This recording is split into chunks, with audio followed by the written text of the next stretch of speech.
What if everything you thought you knew about good and evil was wrong? What if the greatest battle in human history wasn't fought on some distant battlefield, but inside your mind at this very moment? The truth is more terrifying than you've ever imagined. For thousands of years they've been watching, waiting, manipulating. While you go about your daily life, an ancient war rages in the shadows, a war for your soul. Today we reveal secrets so powerful, so dangerous, that once you know them, you'll never see the world the same way again. This is the untold story of humanity's first war against the supernatural, a war where the enemy could walk among us unseen, a war where victory didn't come from swords or strength, but from a single verse so potent it made demons flee in terror. What you're about to learn has been hidden from mainstream history for centuries, because those in power don't want you to know how vulnerable you really are. The most shocking part, you're fighting in this war right now. Every decision you make, every doubt that creeps into your mind, every temptation you face, these aren't random occurrences. They're strategic moves in a game that's been playing out since the dawn of mankind. And whether you realize it or not, you're already on the battlefield. But here's what they don't want you to know. The weapon that defeated an army of demons thousands of years ago is still just as powerful today. And by the end of this video, you'll possess knowledge so valuable, it could literally change the course of your life. What comes next will challenge everything you believe about reality. You'll discover the terrifying truth about how dark forces manipulate modern society, using the exact same tactics from ancient times, why most people never realize they're being influenced until it's too late. The secret weapon that protected our ancestors, and how you can use it today. This isn't just history. This is your survival guide for a war they never told you about. The question is, are you ready to see behind the curtain? The next few minutes might be the most important of your life. Don't look away now. What you're about to learn could be the difference between victory and defeat in your own spiritual battle. In the name of Allah, the most gracious, the most merciful. We all know the stories of the companions, tales of faith, courage, and the unseen. But what if I told you there was a time when humanity waged an all-out war against the Jinn? A battle so fierce, so unimaginable, it pitted the righteous kings of men against the legions of Iblis himself. This is not a myth. This is not a legend. This is a forgotten chapter of our history. Let me take you back to a time when the earth was young, when the lines between the seen and the unseen were blurred. A time when Jinn walked among men, not as whispers in the dark, but as tangible, terrifying beings. They could be touched, fought, even killed. And the companions of the Prophet, peace be upon him, witnessed this firsthand. Take the story of Ubay ibn Ka'b, may Allah be pleased with him. He had a plate of dates in his home, and every time he passed by it, a date would vanish. One by one. Puzzled, he decided to stand guard one night. And what did he find? Not a thief, not an animal, but a jinn in the form of a young man. Ubay, unshaken, demanded the jinn identify itself. The creature stretched out its hand, and to Ubay's shock it was covered in coarse hair like the paw of a beast. The jinn boasted, "I am the strongest of my kind."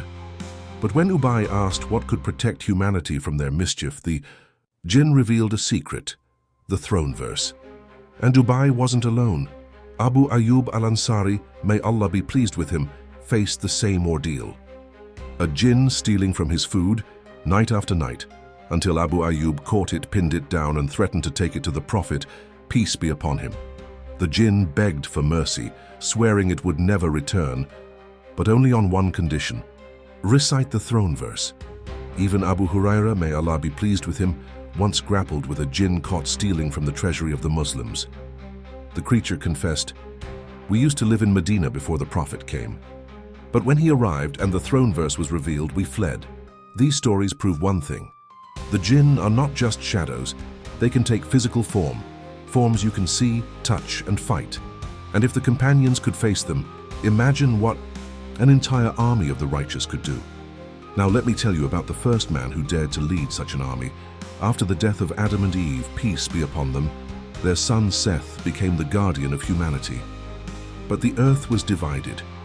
On one side, the descendants of Seth, righteous, devout. On the other, the descendants of Cain, corrupt, rebellious. Iblis saw an opportunity.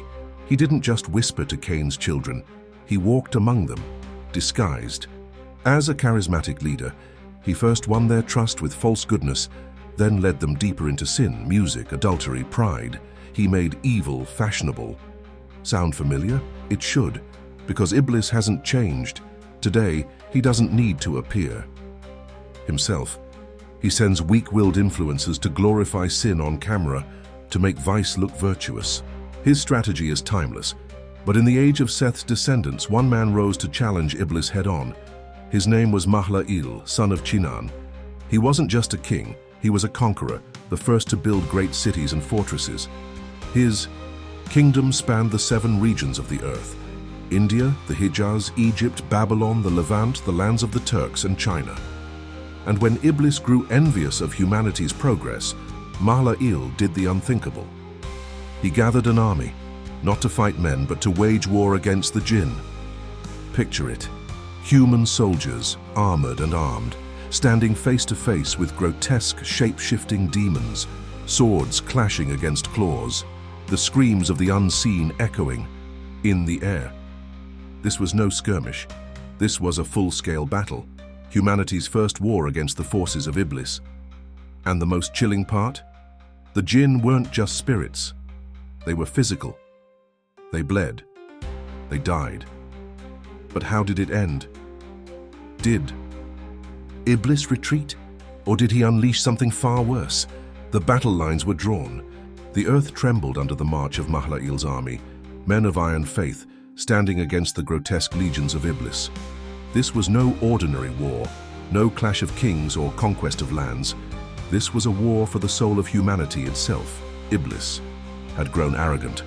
For centuries, his whispers had been enough, corrupting the descendants of Cain, luring them deeper into depravity. But now the righteous had multiplied. Cities rose, fortresses stood unshaken, and the worship of the one true God spread like fire. The old tricks no longer worked. So Iblis made a fateful decision. If whispers wouldn't break them, then let the Jinn break them with teeth and claws. His army was a nightmare given form. Ghouls, Jinn who could shapeshift into monstrous, tangible beings, led the charge. Some towered like giants, their limbs twisted into weapons. Others slithered like serpents, their eyes burning with malice. And at the center of it all stood Iblis, not as a whisperer in the shadows, but as a commander on the battlefield, his very presence dripping with arrogance. Mahla'il, undaunted, raised his sword. His soldiers tightened their ranks. They had trained for this, they had prayed for this, but nothing could have prepared them for the horror of facing creatures that defied nature. The first clash was chaos. Steel met sinew. Arrows pierced flesh that shouldn't exist. The Jinn fought with unnatural speed, their forms shifting mid-strike. One moment a man, the next a beast. But Mahla'il's warriors held fast. They fought not just with weapons, but with the remembrance of God. With every swing they recited the throne verse, and where those words echoed, the Jinn recoiled. Iblis watched, his confidence wavering. He had expected fear, panic, retreat. Instead, he saw men who would not break. Men who, even as their comrades fell, stepped forward to take their place. Then came the turning point. A ghoul, larger than the rest, lunged at Mahla'il, its maw, gaping, its claws like daggers. The king sidestepped, his blade flashing. The creature howled as the steel found its mark, its black blood spraying the earth. For the first time, the Jinn hesitated. If their strongest could fall, what hope did the rest have? Iblis screamed orders, but his army was faltering. The tide of battle was turning, not by strength alone, but by faith. Mahla'il's soldiers pressed forward, driving the Jinn back. And then, in a moment that would echo through history, Iblis did the unthinkable. He fled, his forces scattered, retreating into the wilderness, the mountains, the depths of the seas. The battlefield fell silent, save for the heavy breaths of the victorious. The earth was stained, not just with the blood of men, but with the unnatural black ichor of the Jinn. Mahla'il stood amidst the wreckage, his sword still in hand. They had won. But at what cost? And for how long? Iblis was not one to accept defeat. He would return, not with an army this time, but with something far more insidious.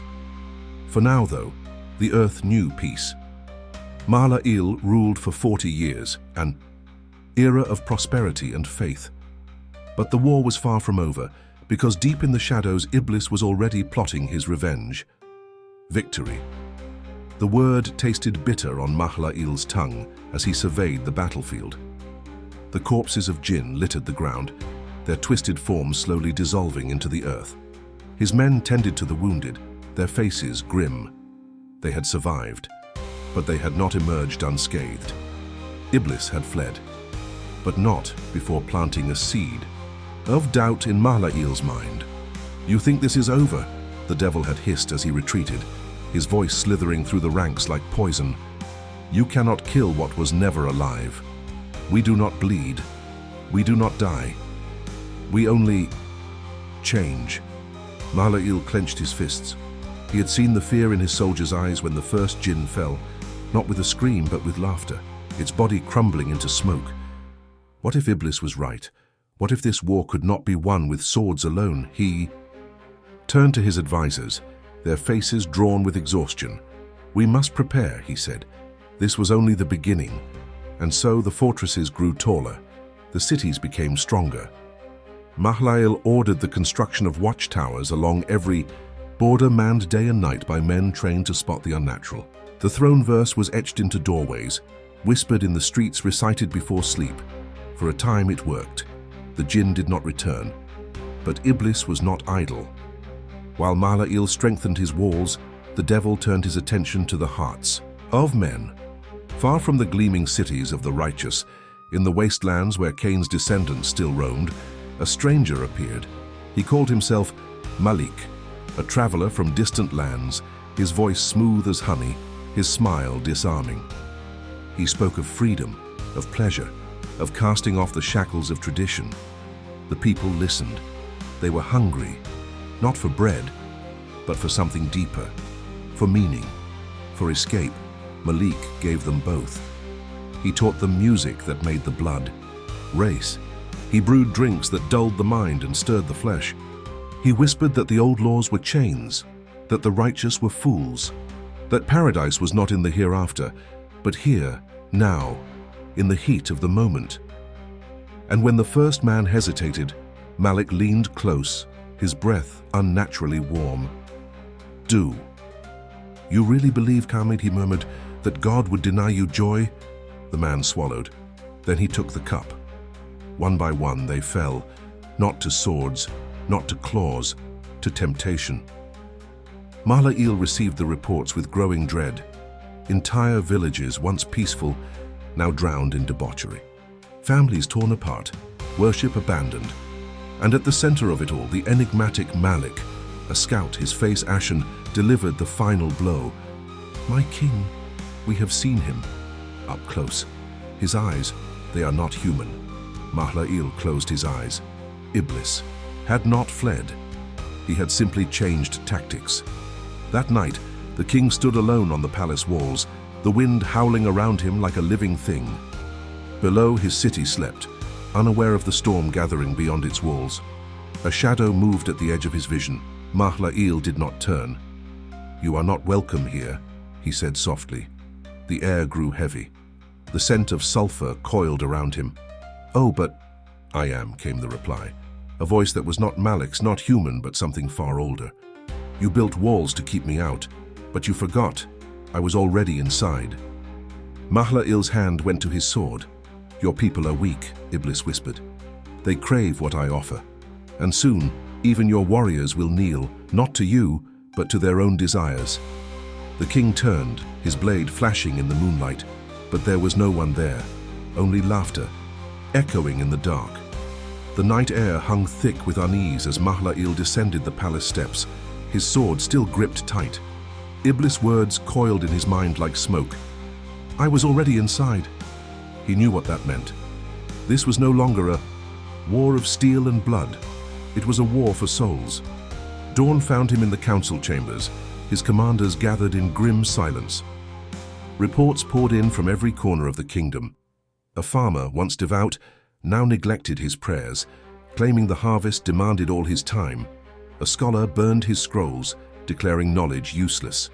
A mother abandoned her child, whispering, that love was a prison.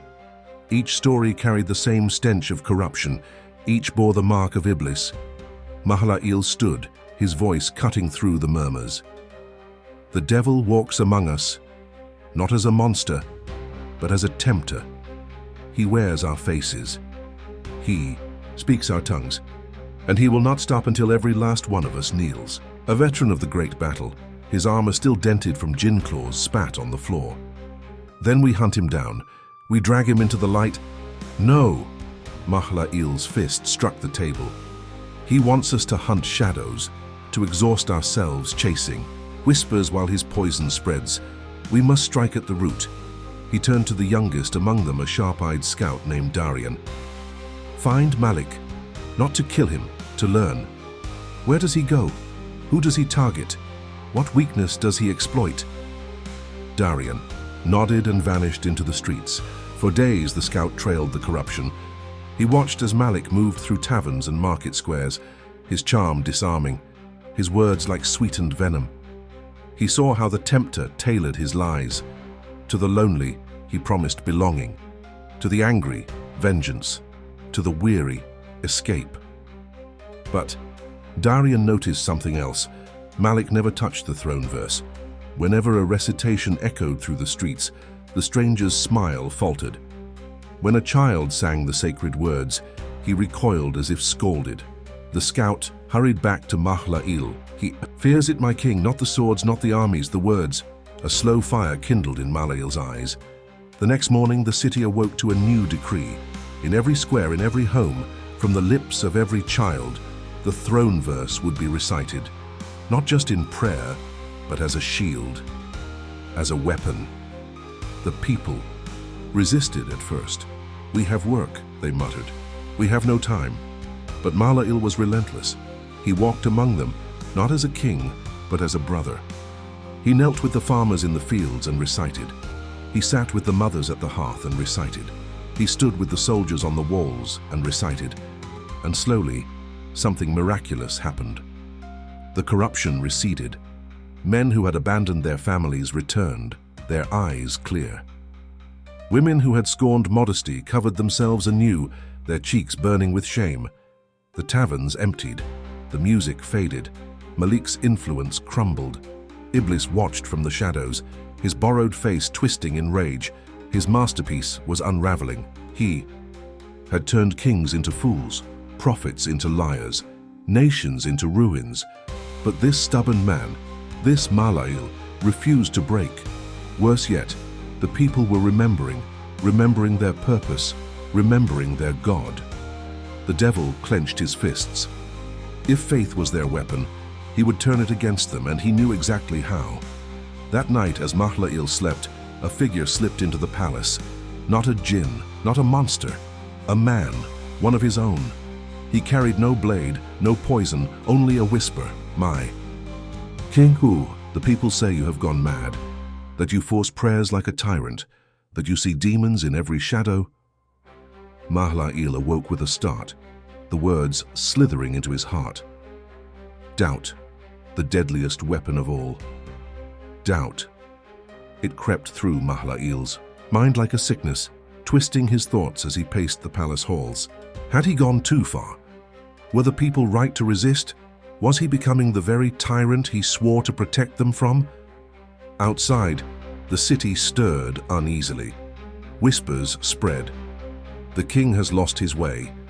The king sees enemies where there are none. Even his most loyal commanders hesitated when he gave orders, their eyes flickering with uncertainty. Iblis watched from the shadows, his smile widening. The throne verse still echoed through the streets, but now voices faltered. Some recited it half-heartedly, others stopped altogether, and with every lapse the darkness returned. Darian, the scout, was the first to notice. He saw the way Iblis, now moved freely through the crowds again, his voice dripping with false concern. The king isolates himself, the devil murmured. He trusts no one, not even you. He saw how men who had repented now glanced at their abandoned drinks with longing. He saw how mothers who had returned to their children now sighed as if burdened. Most of all, He saw the fear in their eyes, not of Jinn, but of their own king.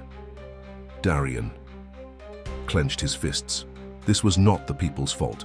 This was Iblis's doing, and Mahlail was falling right into his trap. The scout burst into the throne room, ignoring the guards' protests. Mahlail looked up, his face haggard, his crown. "Hair skew, my king," Darian gasped. "You must listen. The devil isn't attacking us from the outside anymore. He's making you attack yourself." Mahlail's eyes narrowed. "What?" "The doubts, the whispers, they're his weapons. He wants you to question everything, even your own people, even your own faith." For a long moment the king was silent. Then slowly he straightened. The fog in his mind lifted. Iblis had played his hand too soon. That evening, Mahlail stood before his people in the city square, his voice ringing clear. "You think I have lost my way," he called. "Then let me remind you of ours." And he recited the throne verse, not as a command but as a plea, as a reminder of who they were. One by one, the people joined him. The tavern keeper, who had just unlocked, his doors paused. The mother who had turned away from her child turned back. The soldier who had hesitated at his post gripped his sword tighter. And in the shadows, Iblis screamed. The devil's rage shook the earth. His illusions shattered. His lies crumbled. Malik's face melted away, revealing the monstrous truth beneath. A being of fire and hatred, his wings tattered, his eyes burning with impotent fury. "This is not over," he snarled. Mahlail stepped forward, his faith unshaken. "No, it is." With a final deafening roar, Iblis vanished, not in defeat but in retreat. The war would continue, but today the people remembered. Years passed, Mahlail's reign endured, a beacon of light in a world still shadowed by the unseen. He taught his successors the lessons of his struggle. That doubt was Iblis's sharpest blade. But faith was humanity's unbreakable shield, and though the devil would always return, though his whispers would never cease, one truth remained. As long as men remembered, as long as they stood together, they would never truly fall. This is not just a story, this is a warning. For centuries, Iblis has waged war against humanity, not with armies but with whispers, not with fire but with doubt. And right now, as you watch this, he is doing the exact same thing to you. Think about it. How many times have you hesitated when you knew what was right? How many times have you questioned your own strength, your own faith, your own purpose? That isn't coincidence. That's strategy. The devil doesn't need to show you monsters to make you fall. He just needs to make you forget. But here's the truth. You are stronger than you realize. Mahlail proved it. The companions proved it. And deep down, you know it. The question is, will you act on it? If this story resonated with you, if it made you think, if it made you feel something, then don't let this moment slip away. The algorithm is watching. Iblis is watching. What you do next matters. Smash that like button right now, not just because you enjoyed this video, but because you're taking a stand. You're telling the algorithm and yourself that you refuse to be passive, that you choose awareness. Subscribe to this channel. Because this isn't just entertainment. This is a weapon. Every video we create is designed to arm you against the unseen battles you face every single day. And if you don't hit that notification bell, you might miss the next critical strategy, the one that could save you or someone you love from a mistake you can't take back. But most importantly, share this video. There's someone in your life right now who needs to hear this. Someone who's drowning in doubt, who's one bad decision away from losing everything. You could be the reason they wake up, the reason they fight back. The war isn't over, but the side you choose, that's entirely up to you.